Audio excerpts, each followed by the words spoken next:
पात्रता संबंधी परीक्षा को के लिए नहीं ये छूट देना चाहता था। छूट तो मैं सबके लिए देना चाहता हूँ, लेकिन छूट देने का अधिकार जो है वो सरकार का है और बिना सरकार की अनुमति के उसकी कोई घोषणा नहीं की जा सकती है।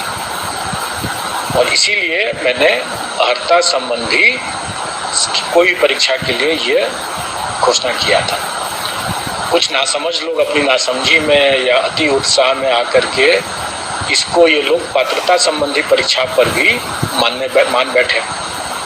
अब उनकी ये नासमझी अति उत्सुकता को मैं समझ सकता हूँ, लेकिन कठिनाई उससे नहीं है। कठिनाई ये है कि उसके कारण ऐसे अफवाह या ऐसे गलत मतलब उसका समझदारी से गलत समझ करके उसको जो सब लोगों ने एक भ्रामक न्यूज़ दे दिया सबको, तो इससे एक माहौल ख़राब हुआ।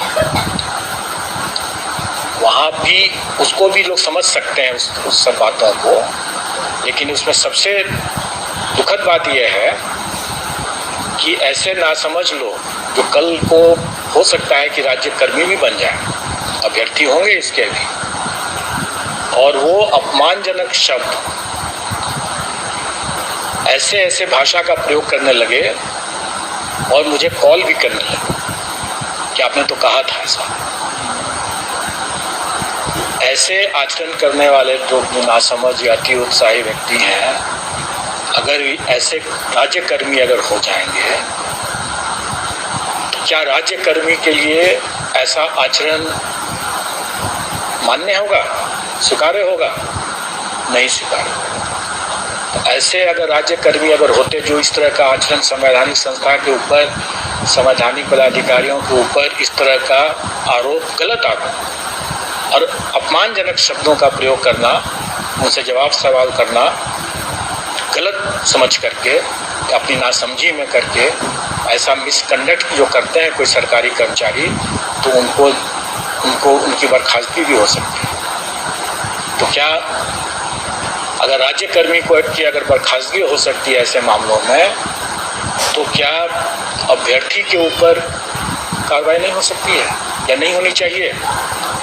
जो इस तरह नासमझी अपनी ओर की एक बात होती है, लेकिन उसके कारण से अपमानजनक शब्दों का प्रयोग करना, उपहास करना, लांछन लगाना मिथ्या,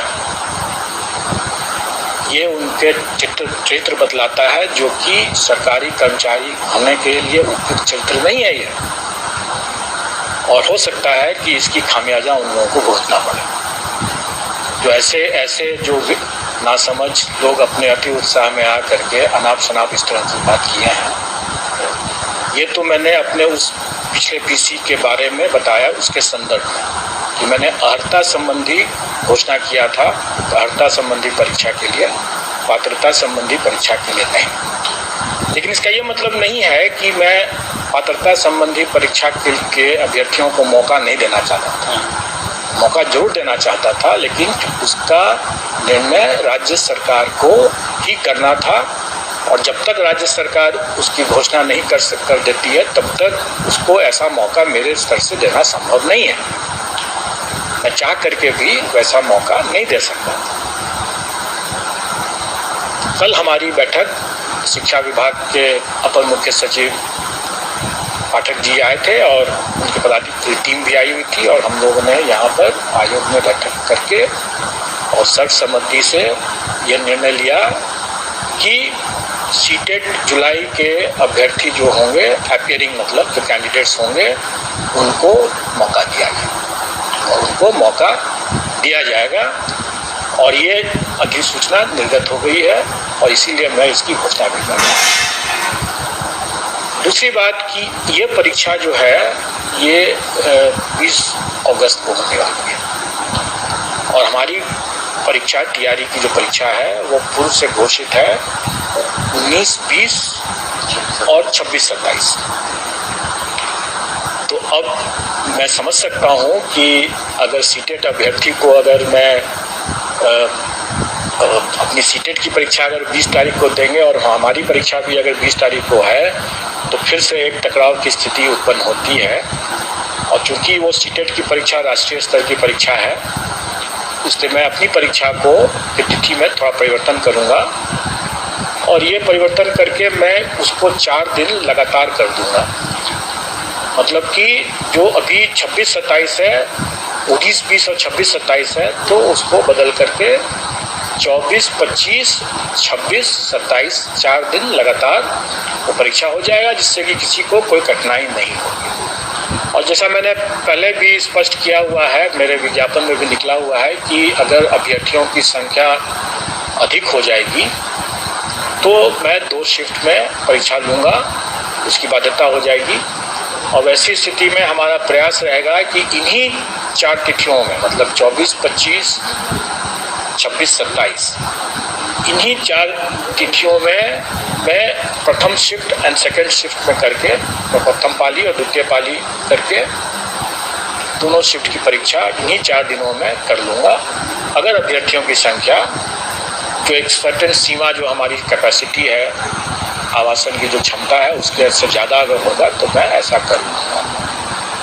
इसके अतिरिक्त और भी लोगों की जो मांग थी अभ्यर्थियों की, उसके उन पर भी कुछ बिंदुओं पर हुआ है, जिसमें सबसे महत्वपूर्ण एक बिंदु यह है कि इंटीग्रेटेड बीएड के अभ्यर्थी जो होंगे, बीएड के अभ्यर्थियों के लिए तो हम लोगों ने पहले भी वो दे रखा था। इंटीग्रेटेड बीएड में चूँकि बीएड के साथ साथ उनका ग्रेजुएशन की डिग्री भी दोनों एक साथ मिलेगा, और पूर्व में ग्रेजुएशन की डिग्री पर शिक्षा विभाग की तरफ से उसकी कोई मतलब क्लैरिटी नहीं आया था, इसलिए वो मामला रुका हुआ था। अब उसका भी क्लैरिटी आ गया है और इंटीग्रेटेड बीएड वालों को भी मौका दिया जाएगा, मतलब जो अपीयरिंग कैंडिडेट है इंटीग्रेटेड बीएड के, उनको भी मौका दिया जाएगा। अब ये जो बातें हैं कि जो शिक्षा विभाग ने जो निकाला अधिसूचना कि उसका परीक्षा फल आयोग के द्वारा निर्धारित तिथि के पूर्व में होना चाहिए, ये पहले भी था और अभी भी है और सभी मामलों में है। लेकिन इसका ये मतलब नहीं है कि आयोग के द्वारा निर्धारित तिथि 31 अगस्त परीक्षा फल के लिए नहीं है। 31 अगस्त जो है वो आयोग के द्वारा निर्धारित की गई ये तिथि जो है, ये भी शिक्षा विभाग के साथ परामर्श करके ही ये तिथि निकाली गई है, ये परीक्षा देने की, क्योंकि ये अनुमान लगाया जाता है। जैसा कल हम लोगों ने पूछा भी, सीटेट के भी पदाधिकारी आए थे, उनसे भी पूछा कि आपकी जो परीक्षा 20 अगस्त को होगी तो उसका परीक्षा फल आप कितने समय में दे सकते हैं। तो उन्होंने बताया, अपना एक समय बताया, तो हमने देखा है कि हमारा भी परीक्षा फल जो है वो उसी के आसपास या उसके बाद ही आएगा, उसके पहले नहीं आएगा। इसलिए हम लोग 31 अगस्त का जो डेट रखे हुए हैं वो परीक्षा में अपीयर होने का डेट है। तो सीटेट के परीक्षार्थी जो 20 अगस्त को जो परीक्षा देंगे वो आराम से दे सकते हैं, और टीआरई की परीक्षा भी वो 24, 25, 26, 27 को दे सकते हैं। और मुझे उम्मीद है कि उनका परीक्षा फल जो हमारे अपनी परीक्षा फल आने के पहले वो आ चुका रहेगा, इसलिए उनको उस कट ऑफ तिथि